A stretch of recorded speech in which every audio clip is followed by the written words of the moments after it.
Oi pessoal, tudo bem? Então eu sou a Cacá, atualmente sou terceira aprendente do Rio Grande do Sul. Estamos aqui para mais um vídeo do nosso projeto Conectando Letras, dessa vez sendo feito pelo Instagram. Tivemos um período de pausa, tivemos uma ciranda estadual no meio e agora retomamos. Estou aqui com um escritor, poeta, trovador, historiador, professor, tutor, o Fiorinho, uma pessoa muito especial aqui da casa. Inclusive, esse episódio está sendo gravado no CTG Clube Farroupilha, na nossa casa. Então hoje teremos uma conversa maravilhosa, tenho certeza. Vamos ter algumas conversas, vamos falar sobre muita escrita, sobre literatura, sobre poesia. Então é isso, pode se apresentar e pode começar. Primeiro agradecer a Catarine pelo convite, pela oportunidade de dialogar com o teu público, nas tuas redes sociais, com esse público jovem que com muita maestria você circula e, consequentemente, para nós que somos um pouco mais longevos, mas que temos o mesmo sentimento de respeito, de amor, de apego pelas coisas do Rio Grande, é satisfatório. E principalmente, Catarine, te parabenizar pelo teu olhar com as coisas do Rio Grande, por esta possibilidade que você oportuniza que o teu sentimento possa ser multiplicado para que outros jovens também possam sentir. E são ações, às vezes, tão específicas que as sociedades possam desenvolver, como é o caso desse teu lindo projeto que tu fazes, no sentido de buscar a literatura, a arte, a poesia ou os demais escritos como forma de possibilitar o acesso ao conhecimento da nossa cultura, das nossas raízes, da nossa identidade rio-grandense. E meio esse, Catarina, que só o tradicionalismo é capaz de nos proporcionar. Sim. Porque é um espaço em que nós possamos conviver harmonicamente com um culto de muito respeito às coisas do passado. E me sinto muito feliz e lisonjeado pelo teu convite. E de antemão já quero deixar registrado aqui a honra que cabe a mim de estar sendo entrevistado por você, que foi uma prenda mirim do Rio Grande do Sul, atualmente faz parte da gestão como prenda juvenil do Rio Grande do Sul, e teu talento ele vai além dessas faixas e dessas gestões. O teu talento, a tua habilidade na dança, a tua habilidade na declamação ou a tua capacidade cultural, ela é bem menor perante a grande energia que você tem. Então você é um ser de luz, um ser iluminado e que por onde andar certamente vai abrir caminhos profícuos para o bem. Ai, muito obrigada. Eu que digo, uma honra estar aqui falando contigo. Sempre muito bom te escutar. Já tive outras oportunidades e estou dando essa oportunidade para os meus seguidores porque é realmente muito bom sempre estar contigo. Então, ai, que obrigada. Temos aqui no nosso fundo sempre a Fê, né, minha cultural, acho que todos os meus seguidores já conhecem. Mas então, vamos começar. Então, quero que tu me diga como que tu iniciou no tradicionalismo, se tu já escrevia antes de entrar dentro de um CTG, se tu já frequentou outra casa, enfim. Um pouquinho do teu início até aqui. O meu primeiro choro foi o primeiro verso feito por mim. Para contextualizar, eu sou enjuiense, e hoje nós estamos numa casa que é uma casa do precursor do movimento tradicionalista, nosso querido Clube Farroupilha, que depois vai se tornar CTG, bem antes do movimento do 35 de Porto Alegre. E paralelamente a isso, vejam só, o movimento do 35, ele lá da meados da década de 40. Em 1951, o meu falecido pai já desfilava pelas ruas de Juiz, do movimento que era iniciado pelo Laureano Medeiros em 42, onde meu bisavô estava junto. E a partir daí, para chegar na minha história, é importante compreender a história daqueles que me antecederam. Sim. Então, eu venho de família, assim, de tradicionalistas, daqueles que enxergam esse espaço como um espaço sadio de respeito e de preservação dos valores simbólicos e morais do gaúcho. E a partir daí, a minha família faz parte desse movimento, são do interior de Juí, onde na região específica fundam um piquete chamado Piquete Francisco Casalini, que na época pertencia a Ijuí, depois acaba pertencendo a Coronel Barros, hoje se torna um CTG, mas que desfilam junto com o Clube Farroupilha. E lá em meados da década de 1970, um grupo de amigos, e meu pai faz parte desse grupo, funda uma outra entidade em Juí, a segunda entidade de Juí, o segundo CTG, o CTG Laureano Medeiros. Partindo disso, eu sou lá do final da década de 70, eu tenho a oportunidade já, desde os meus primeiros dias de vida, já frequentar as entidades tradicionalistas. O escritor, o poeta, o pensador do movimento, ele vem gradativamente conforme a minha vida vai se constituindo. Embora criança, participava das atividades, das invernadas de dança, dos grupos de danças, depois fui peão Farroupilha, no Laureano Medeiros, estive na área cultural, fiz parte da gestão de peões da nona região tradicionalista, descobri uma habilidade no transcurso, que era a habilidade do verso, da declamação, depois da trova, dentro dos concursos. Tive a felicidade de em 1995, obrigado, Fernando, de 1995 ser vice-campeão do Rio Grande do Sul de trova, por conta do 10º Fegarte em Farroupilha. No Fegarte. Fegarte, que depois se torna Enarte quando vai a finalista para Santa Cruz do Sul. Então, a partir disso é importante nós compreender que aquele jovem que se constituía neste momento, ele deve muito ao tradicionalismo. Posteriormente, chego na minha idade de aluno de ensino médio e quando tenho que cursar o curso superior, qual é o curso que eu decido fazer? História. Por quê?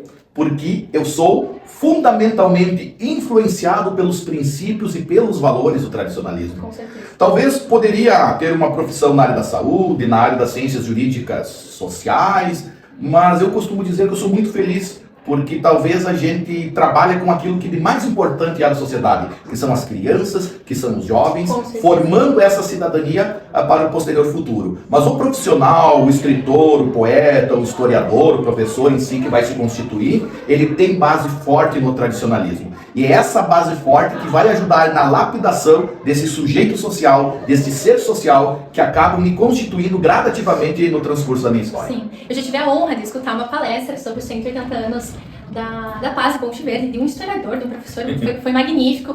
E essa questão de que é o tradicionalismo que forma a gente também como profissional, eu tenho certeza que é uma base, né? Eu conheço várias pessoas que ingressaram na faculdade recentemente e muitos dos seus cursos vieram de interesses que elas adquiriram dentro do tradicionalismo, né? Exatamente, Catarina. Eu costumo dizer também que eu sempre uso essa frase quando a gente é chamado para proferir alguma palestra, alguma fala específica, e eu sempre vou, eu faço todo o esforço possível para estar presente, porque quando eu era jovem também eu sentia necessidade de que aqueles que haviam estudado um pouquinho mais pudessem repassar, pudessem nos orientar. Existem algumas pessoas, pseudos intelectuais, que às vezes, porque estudaram um pouquinho mais, se colocam num pedestal, avante um pedestal maior que os simples mortais. Eu acho que não é por aí. Sim. Nós precisamos sim fazer o quê? Nós temos que chegar nas bases, e as bases são os jovens. Então sempre estou presente, me chama, a gente vai. Não precisa ser uma palestra, uma troca de ideia, é uma visão de mundo, é uma conversa informal. Por que eu digo que o jovem que comunga do movimento tradicionalista, quando chega numa idade adulta, é um profissional diferente. Ele é uma pessoa diferente na sociedade.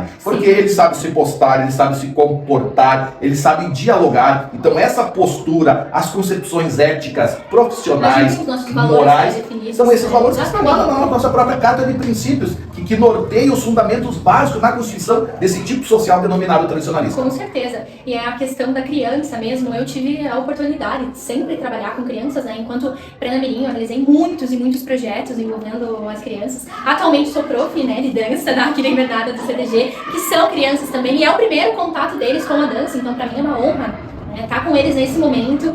E até os projetos do MTG Comunidade Escolar é incrível. Eu estava até comentando antes de começar que eu realizei o MTG Comunidade Escolar na escola aqui, municipal, e que a gente fez um concurso de contos e de histórias, e as crianças participaram, teve essa adesão, teve a escrita, teve releitura de contos, tive a oportunidade de compartilhar com ela contos do João Simões Lopes Neto. Eu acho que eu contei 300 onças e o Boi Velho, então assim, ó, foi assim, maravilhoso. Sempre que tem a oportunidade de estar com criança, a gente tá, né? Porque é a base e é ali que se molda. E eu fui moldada quando fui criança, entrei no tradicionalismo muito novinha, então assim, a gente vê a diferença. E até as próprias crianças percebem diferença convivendo com outras. Né? Nossa, quantas vezes já chegaram em mim, o pessoal do CTG é diferente, porque a gente né? Até tô lendo um livro agora, Tradicionalismo, Responsabilidade Social, Reflexões do Jarbas Lima. E assim, Jarbas Lima fala muito bem, enfim. E quando a gente vê algo, quando a gente lê, tem a oportunidade de ler e conversar com pessoas que têm uma experiência a mais, que têm um conteúdo a mais, a nossa mente expande, né? E que bom, Catarina, que tu já nesta idade de preta juvenil, já tem esta sensibilidade, já tem esse olhar que muitos adultos que frequentam espaços de sociabilidade não possuem. Porque o que nós temos que entender? Eu sou muito enfático. Que bom que existe a dança, a declamação, a gaita, a chula e tantas outras habilidades artísticas. Que bom que existe o tiro de laço, o pialo, a estafeta, a prova de rede e tantas outras habilidades campeiras. Que bom que existe a tava, o truco e tantas outras habilidades esportivas. Mas o que nós precisamos entender é que tudo isso existe porque há uma história que constitui a nossa identidade cultural. E a entidade tradicionalista, e aqui é para os patrões, a entidade tradicionalista que não preservar a sua história, a sua cultura, não ter um cultural fortemente ativo, simplesmente o seu CTG vai ser um outro clube, como demais clubes que existem, com todo respeito ao clube do bairro, à sociedade lá da igreja, aos demais clubes que fazem parte da sociedade. O que nos diferencia? É o estudo. E hoje eu fico muito preocupado quando nós temos jovens nas entidades e as famílias que trazem: meu filho faz inglês, meu filho faz patim, faz dança e faz CTG. Não é faz CTG. A família tem que estar presente sim, porque o que é constituído aqui não é simplesmente o hábito da dança, a desenvoltura da motricidade da dança. Existem coisas que estão por trás disso, com significância. Existe todo um aparato folclórico de pesquisa e de representação histórica de um determinado contexto. Então nós precisamos, enquanto também sociedade, romper essas amarras e entender a função social, o princípio, o valor que o tradicionalismo tem. E para isso nós também precisamos que os nossos condutores das entidades tradicionalistas eles possam entender o que representa uma entidade tradicionalista e o seu fundamental papel dentro de uma região e dentro de um movimento, que isso sim é o significado essencial na transformação da nossa sociedade. Com certeza, e seguido eu e a Fê, a gente tem essa conversa da diferença de ser tradicionalista e estar tradicionalista, né? Só de pensamento tá uma beleza. A questão de só vir no CTG e, por exemplo, claro, né, não desmerecendo a liberdade artística, mas de não conhecer o porquê tá ali dentro, não conhecer ao todo do CTG, né? Porque o tradicionalismo não é só dança, é uma filosofia de vida, um modo de ser, um modo de pensar, um modo de agir nosso. Então, a questão de estar presente, de ser um tradicionalista, a gente tem os nossos valores, a gente tem os nossos documentos basilares, os nossos documentos filosóficos, de ter esse conhecimento, e até a questão de, né, a maioria do pessoal que é novo, não acaba não sabendo, mas estar presente dentro da entidade, ajudar em alguma coisa, ajudar no drive, enfim, né, estar aqui dentro, e é isso que a gente sempre faz. Catarina, o que nós precisamos entender é que tudo é em bases conceituais. O que é o tradicionalismo? O tradicionalismo é um movimento organizado, tá? Que tem toda a sua estrutura jurídica, social, estrutural nas regiões das entidades. Ok. O que é a tradição? A tradição é um culto, aonde dentro do espaço movimento tradicionalista visa-se fazer um culto de uma herança simbólica de uma identidade cultural do passado. Sim. Onde tem um outro conceito chamado folclore. O que é folclore? O folclore é uma ciência que estuda os usos e os costumes desse povo. Então assim, ó, é culto, é movimento, é ciência. Então nós temos que entender, principalmente dentro de uma nossa sociedade, já indo pro viés teórico, isso eu posso dizer, eu fiz uma pesquisa chamada do gaúcho ao tradicionalista, imagem, identidade e representação. Ali eu trabalho como o gaúcho histórico tenta ser apropriado pelo tradicionalista do século XX. Numa outra sociedade, num outro modelo de organização, com um outro perfil socioeconômico, principalmente provindo de um processo de êxodo rural que buscava viver nesse espaço urbano aquela mesma vivência campesina. E principalmente hoje, quando se trata de conceitos como a invenção da tradição, essa discussão ela volta à tona. Eu lia um determinado período do Eric Hobsbawm. O Hobsbawm, historiadores contemporâneos mais influentes, e ele tem um livro chamado A Invenção das Tradições, onde ele trabalha todo o processo de como a tradição escocesa ela é criada e ela é inventada. A pergunta que eu faço, ou a colocação que eu faço, inventar uma tradição é ruim? Tudo que nós vivenciamos, de certa forma, ele é criado, ele é inventado por alguém em um determinado momento. Com base no quê? Nos usos e costumes das pessoas que viveram uma determinada época. Então nós temos que ter muito cuidado quando nós nos tornamos extremistas. Ou muito para cá, ou muito para cá, em todos os segmentos da existência humana. E o que o tradicionalismo faz? Ele sim é um movimento saudosista, doutrinário e conservador. Nós temos os documentos basilares do nosso movimento, o princípio e o valor do tradicionalismo, próprio Glauco Saraiva, nos seus escritos iniciais, o Barbosa Lessa, eles trazem essa documentação do nosso saudosismo, sim, daquela vivência. Mas aí eu coloco, o que me faz tradicionalista? Me faz tradicionalista dentro do movimento organizado porque eu tenho que seguir aqueles princípios e aquelas regras, desde o meu lenço que eu utilizo, tá? A bota ou a bombacha que eu utilizo. Se eu quero estar dentro desse movimento organizado, eu tenho que saber que essa é a regra. Sim. E é assim que eu tenho que me postar. Agora pode me colocar assim, tá, mas E aquele peão lá do fundo da campanha, que não é letrado, ele vive sim uma vivência harmoniosa com o espaço rural, o espaço de campo dele, porém ele não está inserido dentro do tradicionalismo, que é um movimento organizado. Mas o sentimento que ele tem pelas coisas do Rio Grande, né, pela sua história, pela lide campesina, é válido sim. Eu não preciso estar inserido dentro de um determinado movimento organizado para eu ter o sentimento de pertencimento. E isso não me faz mais e não me faz menos em relação a isso. Por isso que acontecem outras correntes regionalistas, nativistas e assim por diante, porque é a condição de pertencimento. Sim, é a questão que nos difere de ser um movimento social, né?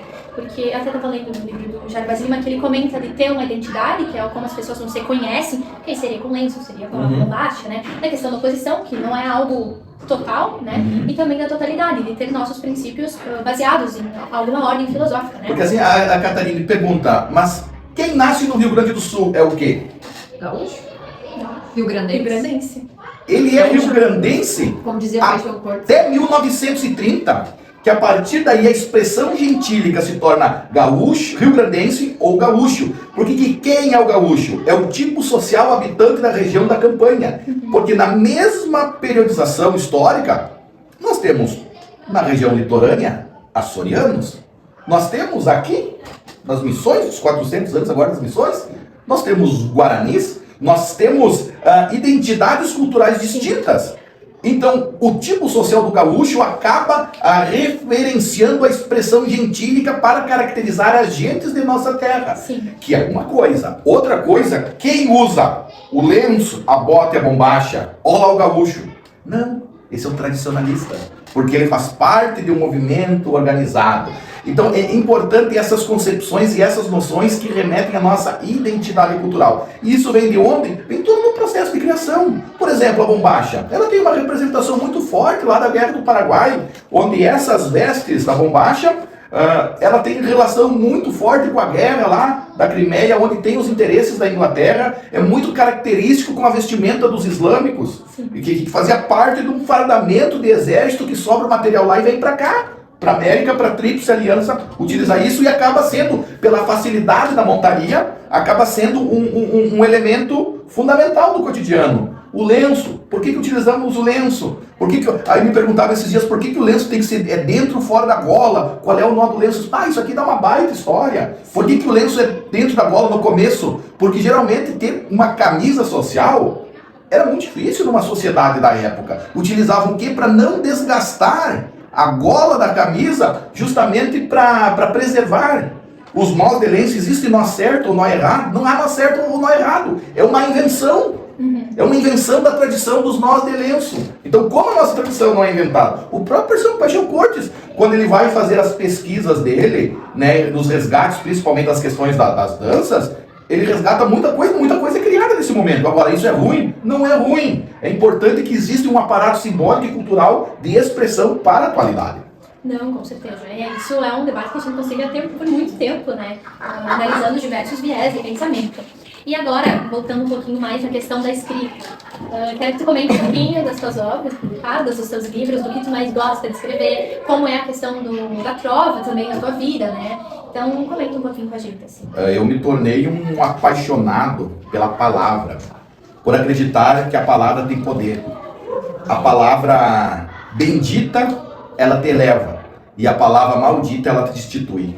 Então, eu costumo dizer que teve tantas pessoas na humanidade, e a maior, da minha concepção, a pessoa mais expressiva que já pisou na humanidade, que fez a maior revolução, não usou arma alguma, usou simplesmente a palavra.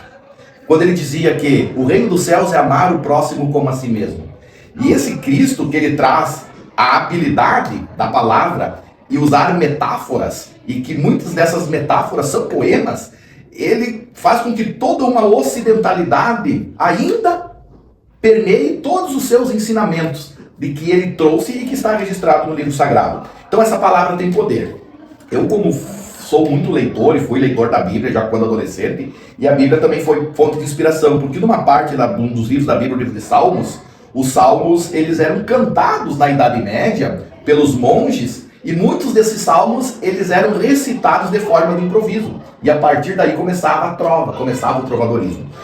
Eu muito jovem, já com 12, 13 anos de idade, eu já comecei a escrever alguns versos, constituir algumas rimas, e com 16 anos publiquei meu primeiro livro.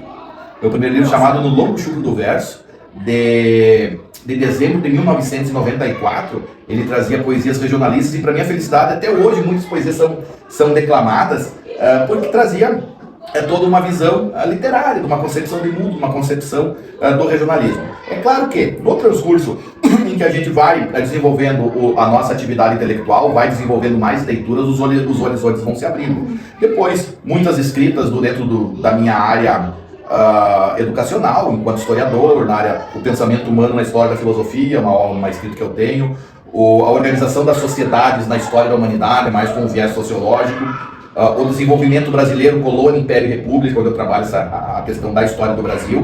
Então, assim, são pesquisas que eu buscava no meu cotidiano enquanto professor. Eu buscava escrever, eu ter o meu próprio material, né, com base nas pesquisas, e a partir dali possibilitar o ensino. Então a palavra sempre esteve junto comigo, por entender que a transformação humana ela se dá através da palavra.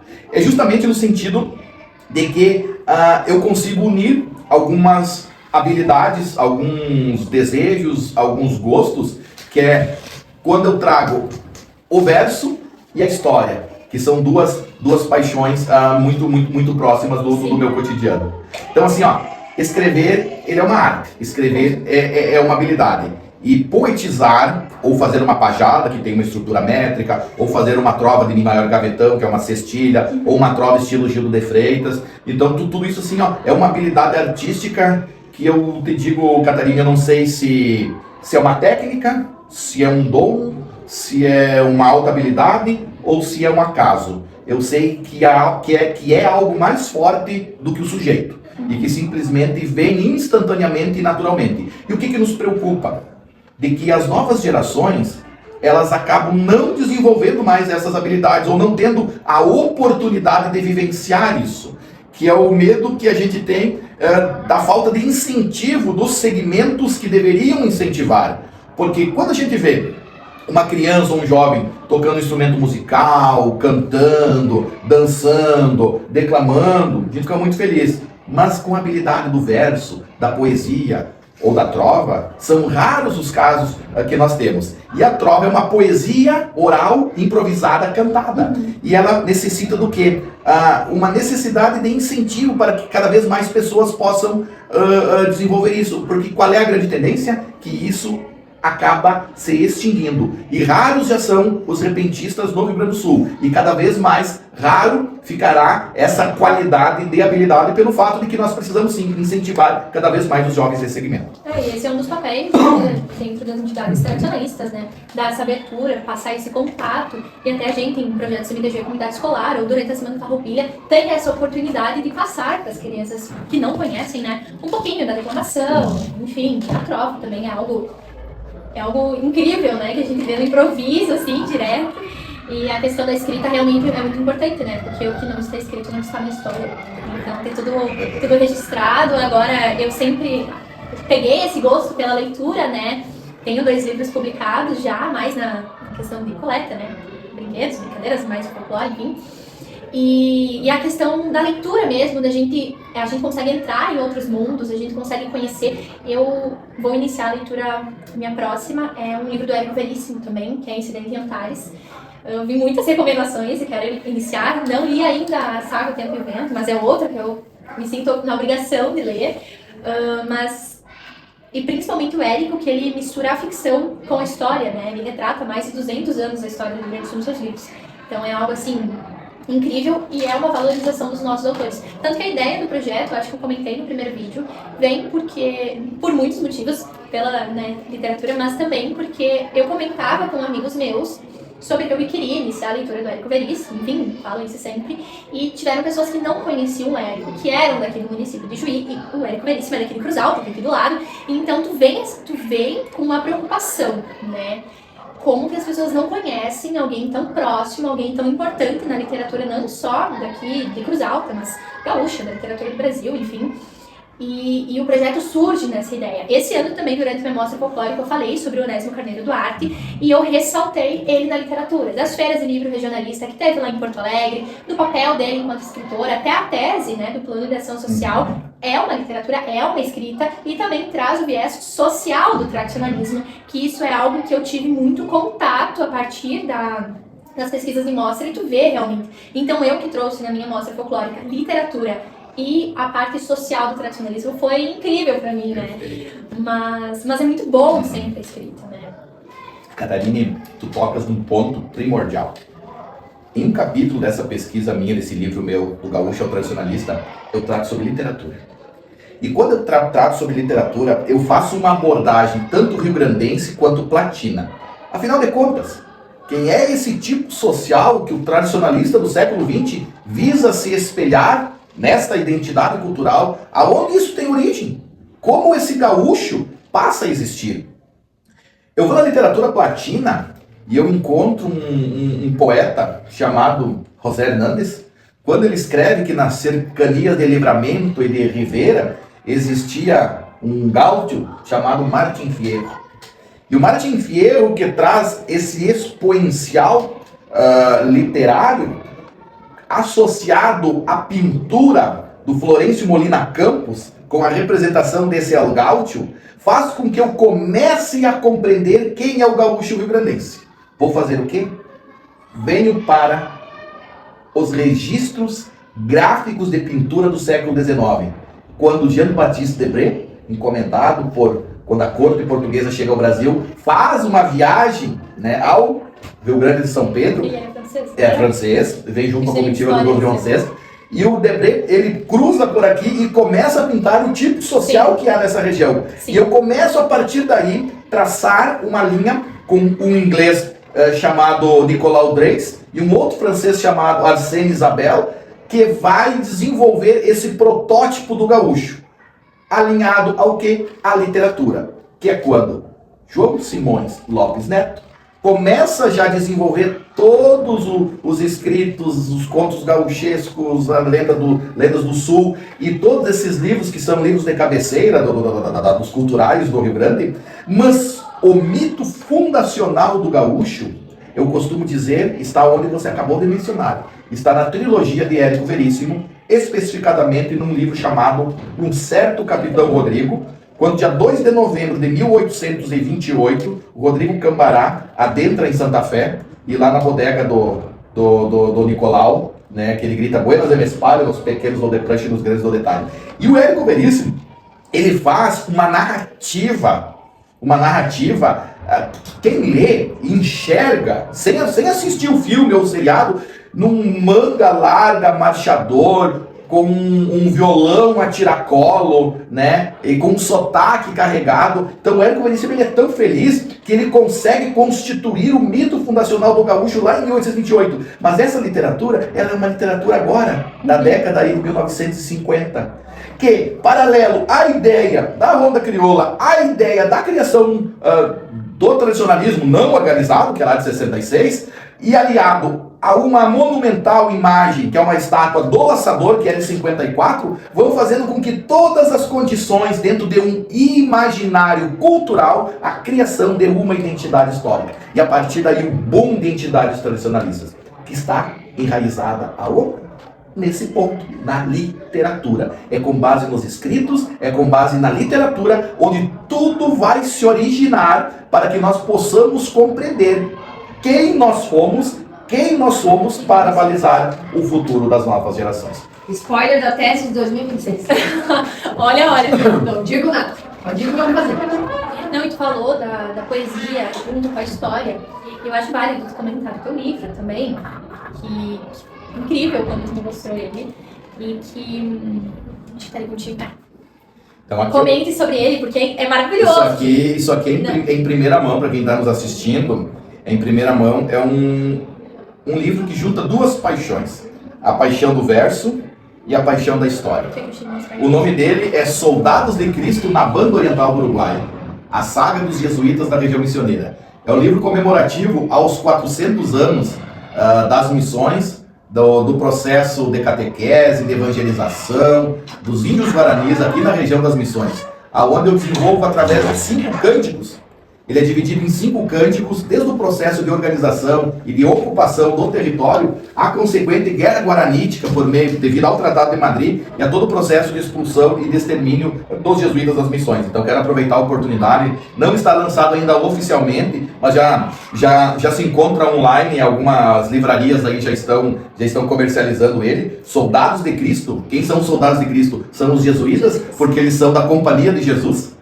E na banda oriental do Uruguai, por quê? Porque eles estão do lado oriental do rio Uruguai, com 7 povos missioneiros, considerando os 30 povos missioneiros da província jesuítica do Paraguai. Então ele tem um projeto gráfico muito legal, onde eu mesmo fiz questão de colocar o meu olhar, o olhar de historiador, o olhar de poeta, porque é um livro que ele visa instrumentalizar, visa capacitar, visa dar um olhar sobre o que foi, que está próximo aqui de nós, o que foram os 7 povos das missões, todo esse processo de evangelização que ocorre aqui e, consequentemente, a expulsão. Então, nada mais justo de que hoje, tratando sobre literatura, tratando sobre história, tratando sobre cultura, eu tenho a honra de entregar a 3ª prenda juvenil do Rio Grande do Sul, essa modesta obra, Soldados de Cristo. Muito obrigada, Fiori já tinha comentado desse livro comigo durante o concurso regional aqui da Nona, então uma felicidade, tenho certeza que vou fazer um bom proveito, vou ler minha próxima leitura com certeza. Eu queria, antes da gente finalizar, e antes de perguntar sobre os seus próximos projetos, que tu comentasse um pouquinho daqui do município, como tu vê a literatura aqui, a importância da questão das escolas, da questão mais de Ijuí. Estamos, Catarine, com praticamente 90% concluído de um texto. Em primeira mão, vou contar aqui para os teus ouvintes um texto sobre a história de Ijuí. Estou produzindo um livro sobre a história de Ijuí, claro, está no texto, depois tem todo o processo de revisão, isso todo um processo de pesquisa histórica. Provavelmente ele vai chamar História de Ijuí, da Babel do Planalto à capital mundial das etnias. Então eu viso buscar todo um resgate histórico de 1890 até os dias atuais, perpassando por todas as esferas Ijuí colônia, Ijuí município, perpassando todos os dirigentes das colônias, os intendentes, os prefeitos, e também trabalhando toda a questão da economia, da agricultura, da pecuária, do comércio, da indústria, toda a parte cultural e como Ijuí se torna esse grande centro pujante. Então ele tá, cerca de 90% dele está escrito, o texto. Eu gostaria de terminar ele até o final do ano, mas eu não vou largar ele ainda sem um projeto gráfico legal. Tem muitas imagens que eu quero olhar com calma, com tranquilidade. Então assim, para te ver, um já está publicado, outro já está em processo final de construção, e eu quero aproveitar o momento e te fazer um desafio que eu já fiz fora do ar, tá? Porque eu sei que tu também escreve, tem aquele teu livro que é muito, muito, muito legal, que é sobre as brincadeiras infantis do nosso folclore. Então isso tem um significado muito grande aqui na comunidade ijuense, por conta, né, de todos esses povos que colonizam Ijuí. E eu quero fazer o desafio de nós escrevermos a história do tradicionalismo em Ijuí. Com certeza. A gente comentou um pouquinho já sobre isso no concurso regional também. Agora ele tá te botando lá Não, mas com uma oratória dessa, com uma visão de mundo desses, né? Com uma cultural dessas, com toda uma estrutura familiar, né? Com a mãe em casa te apoiando, te incentivando. A casa também sempre apoiando, né? Clube Farroupilha, assim, com pessoas maravilhosas, a nossa entidade em que a gente está, a gente tem que produzir. Com certeza. Eu costumo dizer assim, ó, a nossa mente é igual água de vertente, quanto mais tira, mais vem. Então a gente tem que aproveitar essas oportunidades desses jovens que pensam, desses jovens que pesquisam, que tem esse brilho no olhar, que nem eu vejo como tu tens um brilho no olhar, e nós temos que pesquisar, nós temos que produzir, nós temos que escrever, nós temos que mobilizar aquelas crianças que eu vejo tu ensaiando aqui, teus pequenininhos, para que eles persistam dentro desse movimento. Então assim, ó, a nossa missão é grande. E a partir de agora, logo tu também vai se tornar adulta, né? Entrando como prenda adulta, se despede do juvenil, e a partir daí você faz todo esse trabalho de que enxergar com que aqueles que venham, que possam estudar, que possam aprender, que o mesmo trabalho que a Fernanda hoje faz com você certamente vai fazer com outros jovens, com outras crianças. Esse é o sentido da vida. Esse é o sentido da existência, porque não existe saber mais ou saber menos, existem saberes diferentes, e a nossa missão é justamente oportunizar, que tu já deve ter ouvido essa frase minha, que eu sempre digo quando eu palestro por aí, que conhecimento e sentimento não se guarda. Quem guarda o que sente, quem guarda o que sabe, um dia perde. Então conhecimento e sentimento é para ser partilhado com os demais. Não, primeiramente, muito obrigada pelo elogio ao meu livro, né?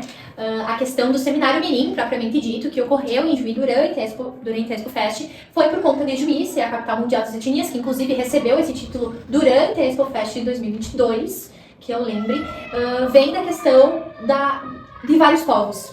O livro A Infância de Todos os Povos surge também pela ideia de trazer todos os povos que formaram, não só Juí, mas também o Rio Grande do Sul. Mas né? o primeiro Assim, livro, a pesquisa toda. a pesquisa aqui, também. né? Exatamente. A pesquisa Da coletânea coletânea de Antigas e Roda foi feita a partir também das nossas casas, né, étnicas, que é um material riquíssimo que a gente tem, é algo diferenciado daqui do nosso município, né, da nossa feira.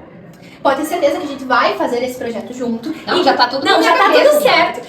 E que com certeza seguirei os passos da Fê. Isso também já é um acordo nosso, que depois dela vem eu aqui no Cultural, do CTG.